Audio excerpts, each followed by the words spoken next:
Many of you know me as a skeptic and a proponent of rationality. However, even I, with a great deal of certainty, can proclaim that I have finally come across a form of healthcare where it is scientifically proven, without a shadow of a doubt, that in it there is absolutely no side effects. Homeopathy. But wait, does it have any effect at all?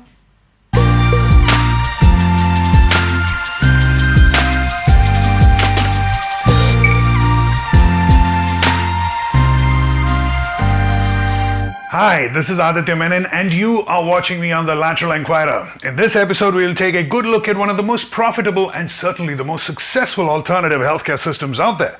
Before that, I would like to thank each and every one of our patrons who have steadily helped the channel grow. With your support, The Lateral Enquirer has crossed the first milestone of 1,000 subscribers.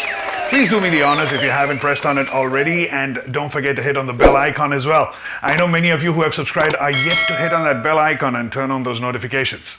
A few weeks back, I made a video asking for clarity on the claims of herbal remedies and highlighted times when such concoctions can either not work or sometimes be fatal.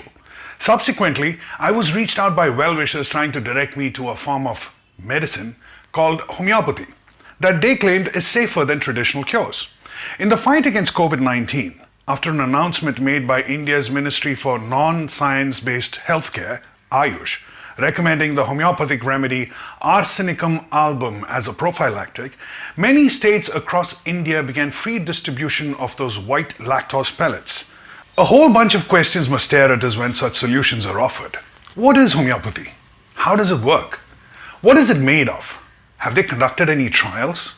Where is the evidence? It is human nature. Many of us go by recommendations given to us by those who are close to us.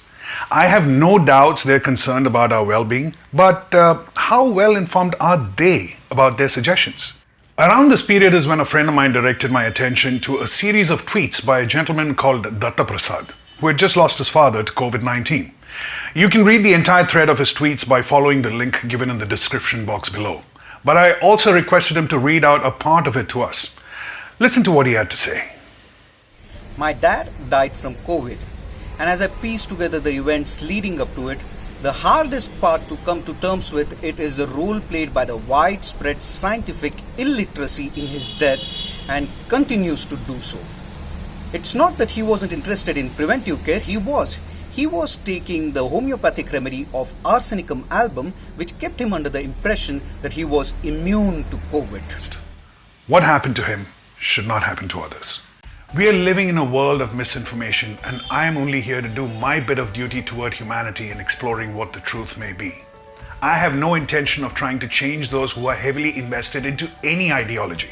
It will be difficult for them to let go of beliefs they have spent years trusting in. However, if you're one of those who wish to understand homeopathy properly, then this video could be helpful as I share with you all that I discovered.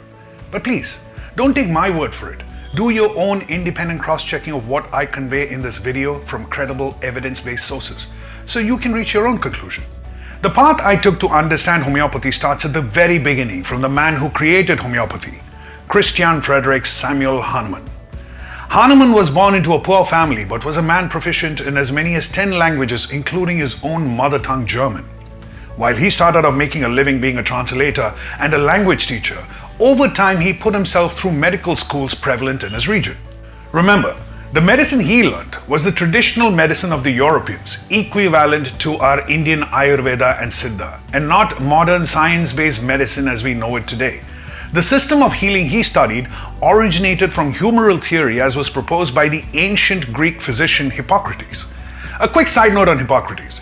He is often referred to as the father of medicine by people of European ancestry because history shows that at a time when European people thought diseases were caused by curses from gods and possessions by ghosts, Hippocrates was the one to step away from that 2,000 years ago and suggest that sickness is not supernatural and is a result of natural influences on the body. The concept itself was not invented by him and may have existed from the days of ancient Egypt and Mesopotamia. He proposed that the human body is made up of 4 humors: blood, phlegm, yellow bile, and black bile. Illnesses arise only when there is an imbalance of these bodily humors. Therefore, curing sickness is only a matter of correcting the imbalance. It is quite possible that these cultures had either stolen the concept or got inspired from Ayurveda, because the older Indian system already had a similar humoral theory which is referred to as doshas. Now, once Hahnemann got out of medical school and started practicing, he was disillusioned like many others during his period because of the methods that were employed by humoral systems. These included purging by forced vomiting, colon cleansing through enemas, and draining of blood from the body by making people bleed. On a side note, it is true that modern science-based medicine indulges in such procedures today, but they are able to provide demonstrable scientific evidence to show how it works and for what purpose. The alternative systems quote modern medicine with regards to these practices and compare themselves to it, claiming credibility for their own procedures. I have searched a lot but have found no scientific evidence-based trials that back their claims on purpose or how it works. Isn't that dishonest? However, there is no longer any legally approved unscientific healthcare system in the West that practice traumatic procedures, but there are schools of traditional healthcare in other parts of the world that still indulge in such techniques. One of them is the government-approved Ayurveda in India. Induced diarrhea, vomiting, bloodletting continues here without any scientific proof. But to Hahnemann, he concluded, and rightfully so, that such barbaric methods were doing more harm than good to the patients. Soon enough, he quit practicing as a doctor and went back to making a living using his expertise in languages, this time translating medical and scientific manuscripts. During one such assignment, while translating a book by the Scottish physician and chemist William Cullen, Hahnemann noticed a proposition in Cullen's text that he grew skeptical about. In the treatment of malaria, it was observed that drinking a tea made from the bark of the cinchona tree cured the illness. Cullen's theory was that it may be the bitter taste of the bark that was the reason for the healing.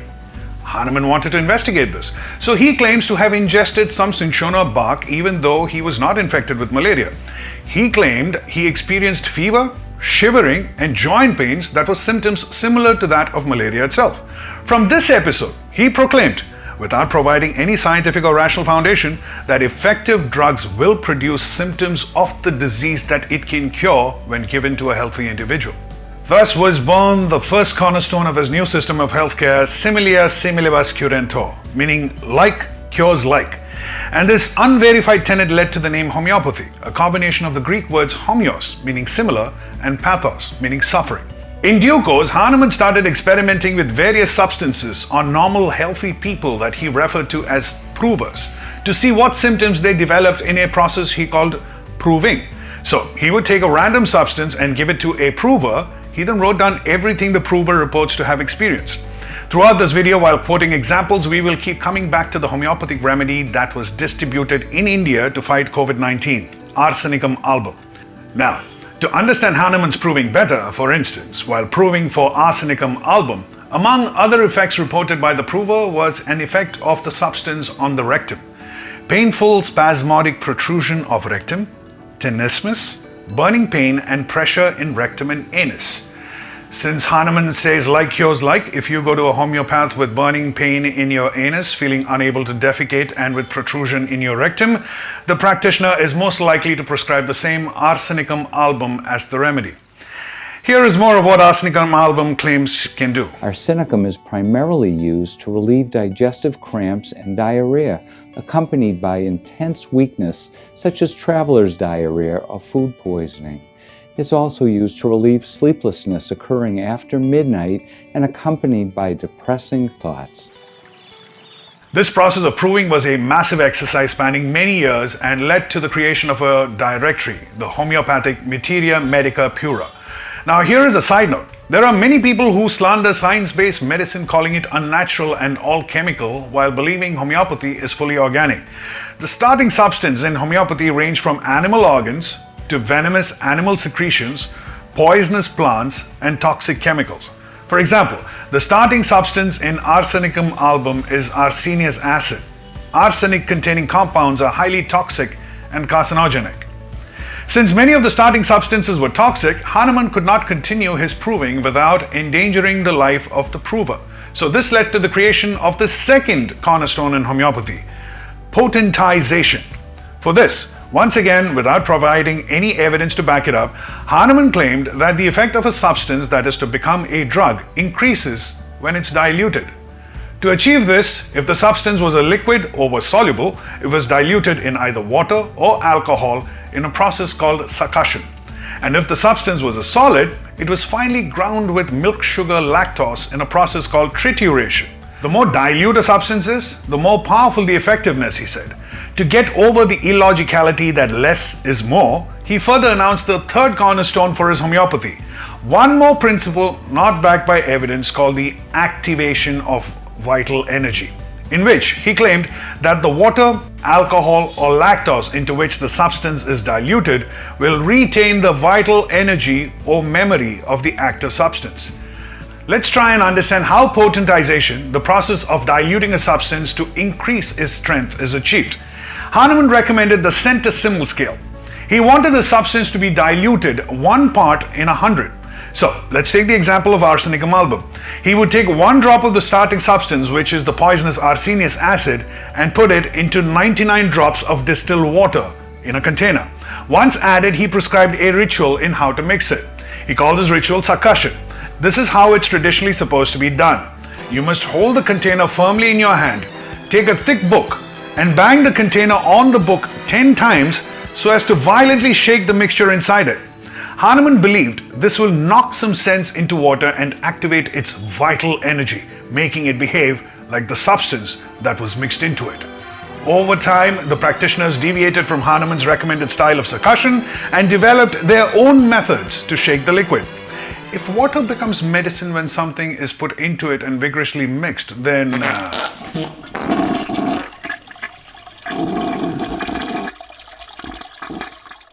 So, 1 drop of arsenious acid diluted into 99 drops of distilled water adds up to 100 drops of what he called a 1C solution. In many cases, because of the poisonous nature of the starting substance, even this 1C solution was too toxic. So to solve the problem, the succussion process gets repeated. Here is a quick calculation. Every 20 drops is 1 milliliter. So, our 1C solution with 100 drops is 5 milliliters. This time, 1 drop is taken out of the 1C solution and added to another 99 drops of distilled water, and the mixture is violently shaken again, resulting in a 2C solution. Because of how maths works, a 2C solution, which is 100 to the power of 2 drops, or 100 times 100 drops, is 10,000 drops, and that is equal to 500 milliliters or half a liter. A 2C solution is the same as diluting 1 drop in 9,999 drops of water. But it does not stop here. We just jumped from 5 milliliters in a 1C solution by 100 times to 500 milliliters in a 2C solution. These jumps are exponential, so the next 3C jump will be to 1 million drops, taking us from 500 milliliters to 50,000 milliliters or 50 liters. 4C will be to 100 million drops, taking us from 50 liters to 5,000 liters, and so on. If you look closely at the container of Arsenicum album, the potency is written next to it. It's 30C. Arsenicum album is concocted by repeating the succussion process 30 times. Now try to wrap your mind around this one. That process will result in a solution of 100 to the power of 30 drops. This is a mind-boggling number. At 6C, that is the amount of water that can be held in 20 Olympic-sized swimming pools. 30C is multiplying 100 into 100 30 times in a row. It results in a number that is 1 followed by 60 zeros. That many drops can fill 20 quindecillion Olympic-sized swimming pools. Picture this. The resulting solution is the equivalent of putting 1 drop of arsenious acid in more than 35 times the amount of water available on all of Earth's oceans, ice caps, and freshwater sources combined. Take a moment to digest that. We humans have learned a lot about physics and chemistry since the days of Hahnemann. It is understood today that any substance beyond a point of dilution will lose the possibility of retaining even 1 molecule of that substance in the solution. It's called Avogadro's limit. I'd have to do an entire episode if I were to elaborate on how we learnt this, but when you dilute a substance like arsenious acid to create Arsenicum album following Hahnemann's prescribed succussion process and reach 12C, the possibility of finding even 1 molecule of the arsenious acid that you began with is 0. Many of the people who recommend homeopathy to me out of genuine concern had no idea about these 3 cornerstones and the realm in which homeopathy operated. Would they have asked me to try it out had they known how ridiculous the system is? Where is the science in the system? Homeopathy needs one to have faith in the ideas propounded by a man who lived 200 years ago, at a time when we were still trying to understand the basics of how the body functioned. When Hahnemann invented homeopathy, there was no proper understanding of molecules, so he could not have known that after a certain point you cannot dilute a substance and still find even one molecule of it in it. There was no understanding of controlled randomized trials, double-blind tests, or placebos. Therefore, I would be lenient with him and his thinking, for he knew no better. But today, in the face of all the contrary evidence, when modern homeopaths, instead of correcting their paradigm, resort to creating more pseudo-scientific theories to give life to their practice, how must we feel? There are two popular ideas floated by modern homeopaths: the existence of nanoparticles and the belief that water has a memory. Soot from a burning wick has nanoparticles. So, does the presence of carbon nanoparticles in my grandmother's kajal made of lamp black imply there is particle science involved in the making of the Indian eyeliner? No proper scientific study has ever been conducted by homeopaths for this claim. Aren't the homeopaths just trying to piggyback on discoveries made by science? The claim that water has memory was first proposed in 1988, and homeopaths immediately latched onto it. But multiple peer reviews since then, where other researchers have tried to replicate it, have all failed to prove the theory. If this were true, then imagine the cocktail of medicine you're having each time you take a sip of water. Because before it reached your mouth, those molecules of water have been in touch with innumerable substances you cannot even fathom. And what about the swimming pool? According to this report, there is about 60 liters of human urine in every Olympic-sized public pool.